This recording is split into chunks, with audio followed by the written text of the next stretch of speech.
समुद्र जितना विशाल है उससे कहीं ज़्यादा रहस्यमय भी है। समुद्र से जुड़े आपके मन में कई तरह से प्रश्न आते होंगे। उनमें से एक सवाल है जो कि आपके मन में कभी न कभी अवश्य आया होगा कि समुद्र का पानी इतना खारा क्यों होता है। दुनिया के बहुत सारे जीव जंतु तो जल में ही रहकर अपनी ज़िंदगी बिता रहे हैं। मानव के लिए मीठा पानी ही काम में आता है, जबकि समुद्र का पानी खारा होता है। इसलिए मानव इस पानी को पीने के काम में नहीं ले सकता है। यदि समुद्र का पानी खारा नहीं होता तो आज हमारे पास पीने के पानी की कोई कमी नहीं होती। लेकिन दुनिया का ज़्यादातर पानी खारा यानी नमकीन होने की वजह से हम महज कुछ परसेंट पानी ही पीने के काम में ले सकते हैं। हमारी पृथ्वी का 70% हिस्सा पानी का है और इस पानी का 97% हिस्सा महासागरों और समुद्रों में है। हम में से लगभग सभी लोग जानते हैं कि समुद्र का पानी खारा होता है, लेकिन ये खारा क्यों होता है? बहुत कम लोगों को इसकी असली वजह मालूम है। तो इस वीडियो में हम यही जानने की कोशिश करेंगे कि क्यों होता है समुद्र का पानी खारा। आपको मालूम ही होगा कि नदियों का पानी समुद्र में मिलता है और समुद्र में जाने के बाद पानी का वाष्पीकरण हो जाता है। यही वाष्प बादल के रूप में ऊपर चले जाते हैं और बारिश होता है। बारिश का पानी फिर नदियों के द्वारा वापस समुद्र में चला जाता है और इसी तरह पानी का चक्र चलता रहता है। मगर इस चक्र में पानी में नमक यानी साल्ट कहाँ घुल जाता है? तो ये रहा हमारे सवाल का जवाब। जब बरसात होती तो बरसात का पानी हवा में मौजूद कार्बन डाइऑक्साइड, सल्फर डाइऑक्साइड और नाइट्रोजन ऑक्साइड जैसी गैसों के संपर्क में आ जाता है और ये गैसें पानी में घुल जाते हैं और इनके कारण बरसात का पानी हल्का सा अम्लीय हो जाता है। जब यह पानी ज़मीन, पहाड़ों और चट्टानों पर गिरता है तो वह उनमें मौजूद लवण को घुला लेता है तथा सतह से बहकर लवण नदियों में भी आ जाता है। लेकिन ये लवण इतने कम होते हैं कि हमको नदियों का पानी मीठा ही लगता है।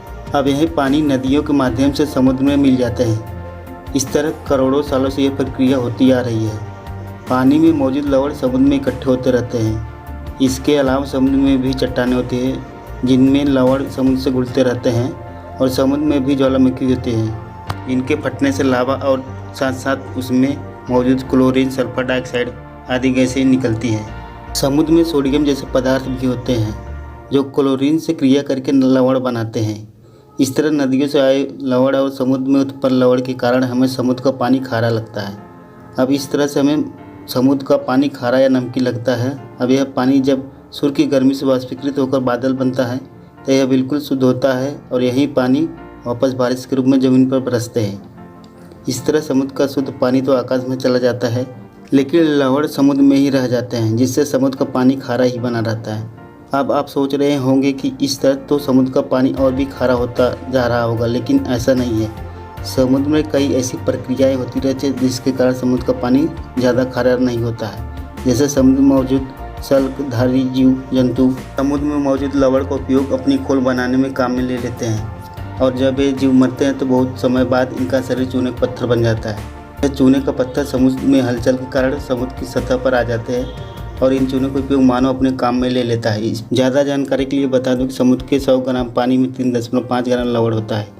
इस वजह से ही हमें समुद्र का पानी खारा लगता है। और तो और समुद्र के पानी में खारापन एक समान नहीं होता है। इस प्रकार यह प्रक्रिया चलती रहती है जिससे समुद्र ज़्यादा खारा नहीं हो पाता और एक लेवल खारेपन का बना रहता है। तापमान, वर्षा और वाष्पीकरण के कारण अलग अलग जगहों पानी का अंतर देखने को मिलता है। मृत सागर में खारापन सामान्य समुद्र की तुलना में 10 गुना अधिक है। ज़्यादा खारापन के कारण मृत सागर में जीव जंतु कम ही होते हैं। तो अब आप जान ही गए होंगे कि समुद्र का पानी खारा क्यों होता है। इसके पानी दूसरे समुद्रों से तकरीबन 6-7 गुना ज़्यादा खारा और भारी है। तो इन सभी कारणों से समुद्र का पानी खारा होता है।